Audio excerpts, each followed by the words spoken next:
এক মাস ১০ দিন বন্ধ থাকার পর আবারও চালু হয়েছে টিসিবির ট্রাক সেল কার্যক্রম। এই মুহূর্তে তেজগাঁওয়ের টিসিবির আঞ্চলিক কার্যালয়ে আছেন রিপোর্টার MS আরিফিন। সরাসরি যাচ্ছি তার কাছে।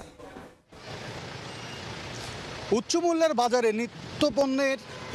বাজারে নিম্ন আয়ের মানুষদেরকে একটু স্বস্তি দিতে আবারও কিন্তু দ্বিতীয় দফার মতো টিসিবির পণ্য বিক্রি কার্যক্রম হাতে নিয়েছে সংস্থাটি এবং তারা আজকে এই দ্বিতীয় দফায় রাজধানীর 50টি স্থানে এবং চিটাগংয়ের 20টি স্থানে কার্যক্রম শুরু করেছে। আমরা সকাল থেকে তেজগাঁর আঞ্চলিক কার্যালয়ে ছিলাম এবং দেখেছি যে এখানে রাজধানীর বিভিন্ন স্থান থেকে ডিলাররা আসছেন এবং তারা পণ্য তাদের ট্রাকে তুলে বিভিন্ন পয়েন্টে চলে যাচ্ছেন। এবারে টিসিবির পণ্যে নতুন দুটি পণ্য সংযোজন হয়েছে।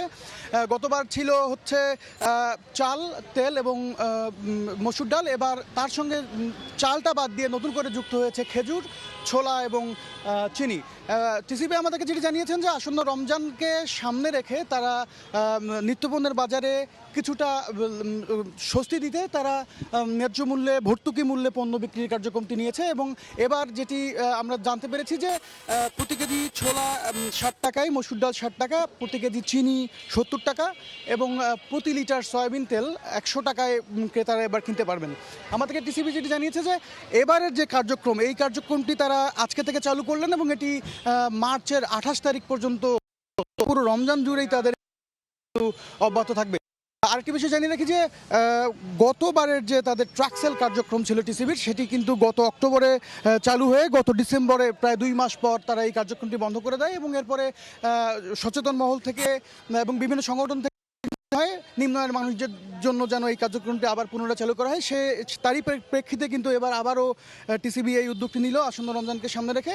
এবং বিবিএস এর সবচেয়ে তথ্য যেটি বলছে জানুয়ারিতে এবার সার্বিক মূল্যস্ফীতি একটু কমে এক অঙ্কের ঘরে এসছে, অর্থাৎ 9.94% আসলেও কিন্তু খাদ্য মূল্যস্ফীতি কিন্তু এখনও 2 অঙ্কের ঘরেই চলে রয়েছে, অর্থাৎ 10.74% রয়েছে। তো সব মিলিয়ে যদি বলতে চাই যে টিসিবির আসন্ন রমজান ঘিরে এই যে কার্যক্রম, এটি কিন্তু নিম্ন আয়ের মানুষদের জন্য স্বস্তি বয়ে আনবে বলে মনে করছেন সংশ্লিষ্টরা। তো টিসিবির স্থানীয় তেজগাঁ কার্যালয় থেকে এই ছিল আমার কাছে সবশেষ।